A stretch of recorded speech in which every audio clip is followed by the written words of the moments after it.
Céréale rustique, le seigle est adapté aux terres pauvres et froides.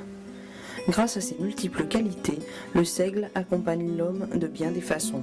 Les grains sont utilisés pour l'alimentation des bêtes et des hommes.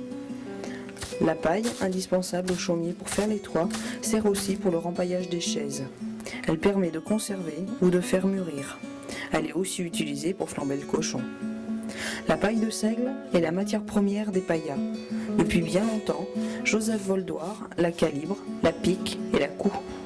Ainsi, il forme un escargot jusqu'à obtenir une corbeille, un plateau ou une ruche. Je m'appelle Joseph Voldoir, j'habite le Périer de Valsivière. Et j'ai appris à travailler la paille avec mon père, qui faisait des paillas pour le pain et pour des ruches pour les abeilles. Alors moi je fais quelques plateaux à fromage, quelques corbeilles à pain.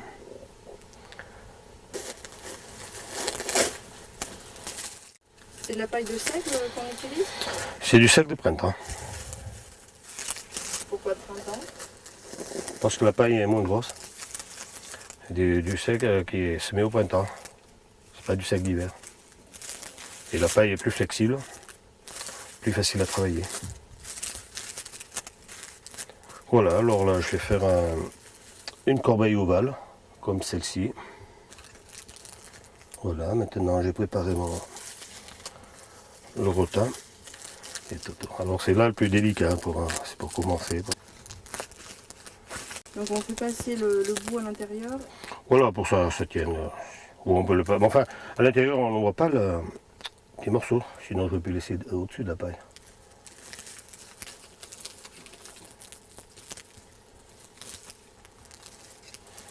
Alors suivant la dimension là, que je vais faire, bon, je vais mettre environ de 12 à 14 cm pour faire à peu près le même. Alors voilà, maintenant c'est la dimension, là, je vais tourner dans l'autre sens. Alors maintenant, bon, je passe par-dessous là. Le rotin, ce qu'on s'appelle l'éclisse. C'est un mot patois? Non, patois c'est la fleurson. C'est une activité que vous faisiez plutôt l'hiver, non? Ah oui, uniquement l'hiver. Au coin du feu, les veillées.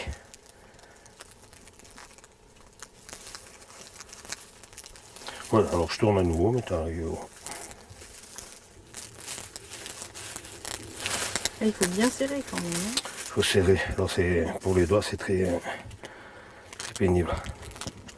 Alors maintenant je vais mettre le calibreur pour tenir la paille. Je vais connecter.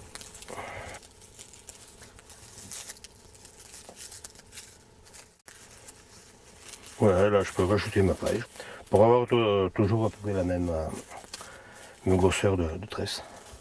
Et certaines personnes ne servent pas de calibreur à la main. Comme ça on peut faire.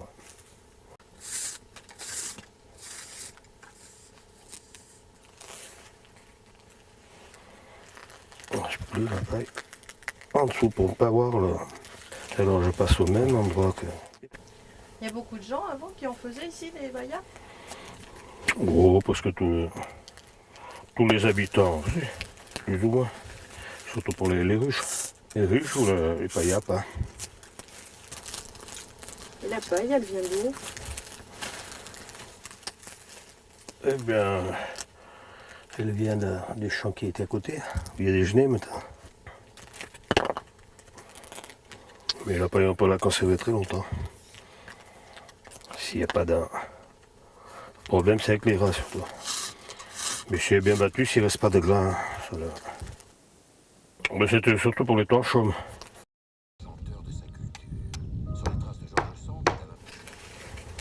Les gens gens ils se retrouvaient avant pour faire des veillées paillas? J'arrivais, mais enfin chacun faisait bien à son domicile. Parce qu'il fallait quand même transporter la paille hein, pour faire les glisses de noisetier. Tout ça, ça.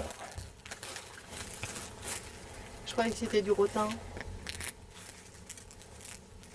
Oui, ça c'est du rotin, mais à l'origine, c'est du noisetier. Ça, on n'appelait pas rotin. Je sais pas le nom, des flisses, enfin des éclisses, je crois. Et ça marche bien avec les deux en fait. Oh, mais tout à fait, c'est plus solide. Sinon, on peut en faire aussi avec de la ronce. Des petits chênes, que je n'ai pas vu d'ailleurs ici, c'était uniquement avec du noisetier. Il n'y a pas besoin de beaucoup d'outils finalement pour faire un paillat. Ah non, deux outils. Bon, je ne sais pas le nom, c'est une genre d'haleine quoi. Il n'y a pas un mot patois pour le dire ça? Le pic quoi, du pic, pour piquer. Il faut pointer un petit peu pour que ça rentre Ah oui, dans la paille. oui, sinon ça ne rentre pas. Même qu'on fasse le passage, ça risque de...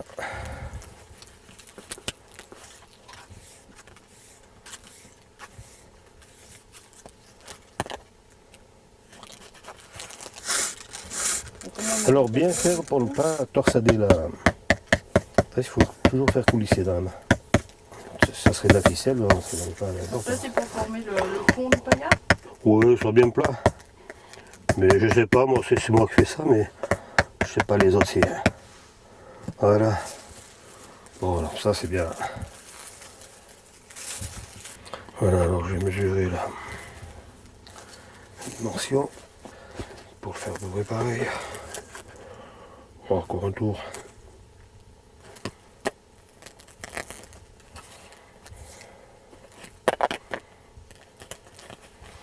Puis on peut aller plus vite. Mais seulement plus c'est espacé, moins ça ferme la paille. Oh, puis j'aime bien le fait qu'il soit très rigide. Voilà, ça atteint, que j'ai coupé tout à l'heure. Je laisse quelques centimètres que j'ai plié en dessous. Voilà. Comme ça se voit pas et puis ça parce que si je le laisse, quand je tire, il n'y a rien qui le bloque. Je pourrais le laisser dessus, mais seulement il se voit, alors je le passe à l'intérieur.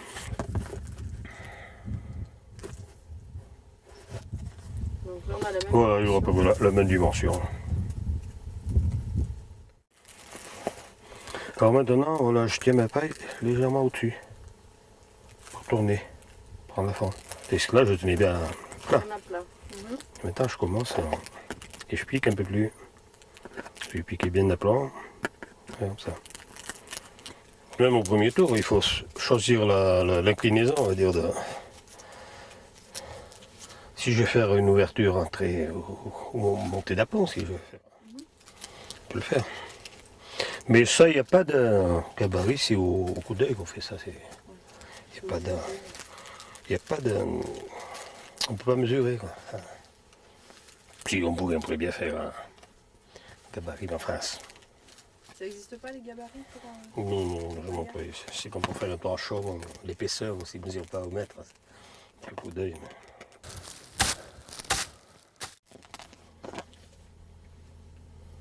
C'est un bon doigt. Ça ressemble à peut-être les autres.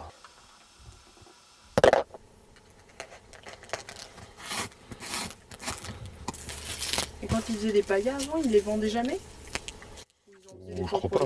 Ben, peut-être que le boulanger les achetait bien, il ne devait pas faire le lait, mais s'il ne devait pas avoir non, ils faisaient leur pour eux. Il y a une façon de tourner propre à chacun? Oui, enfin il y a deux façons. Ou la troisième, alors celui qui est gaucher ou qui ne tourne pas du même côté.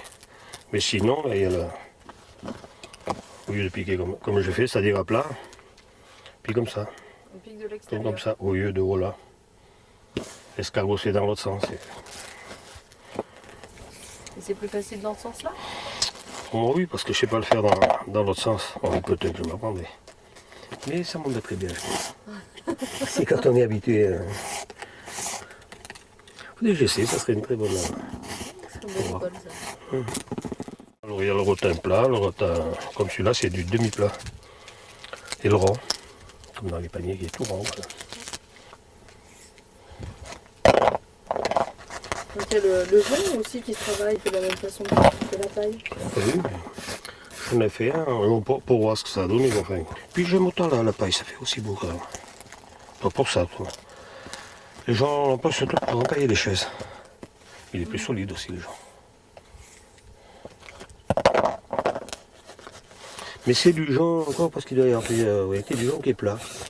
Parce qu'il y a du genre qui ils font des toits aussi en franchement avec du genre.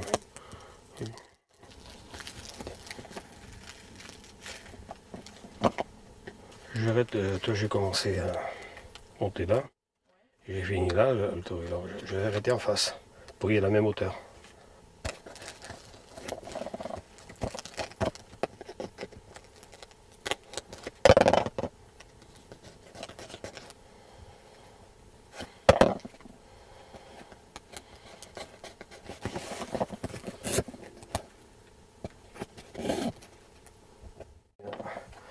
Ah bah, on va couper.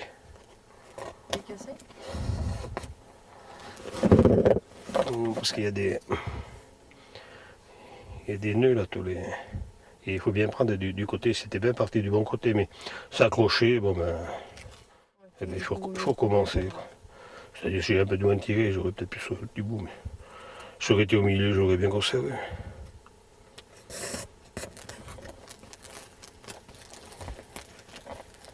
Ben, je vais terminer par là. Alors là, s'il y a trop de paille, il faut en couper ou en rajouter à l'arrivée. Pour que ça tombe à peu près. Quoique ça serait pas mal. Enfin, moi j'aime bien parce qu'on ne voit pas, là, c'est la même hauteur. Pour le poser à plat sur une table, là, ça sera, il n'y a pas de. On voit bien d'ailleurs où ça s'arrête. Alors c'est là que je vais mesurer sur voir ce que ça donne.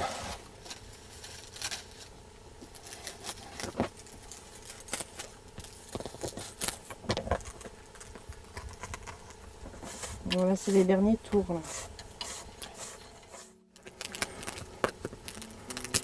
C'est une activité que vous aimez bien, faire des paillas? Oui, c'est pas mal. On fait très peu parce que c'est pénible pour les mains. Pour le avec les doigts après. Sinon, bon, puis quelque chose qui a disparu d'ailleurs. Ou pratiquement. Ben, sur la commune, je ne connais plus quelqu'un qui sache le faire.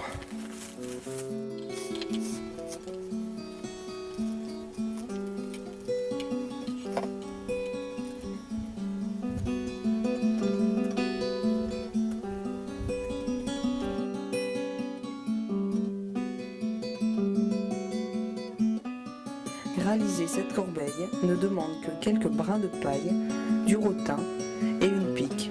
Mais comme souvent, c'est le savoir-faire le plus important.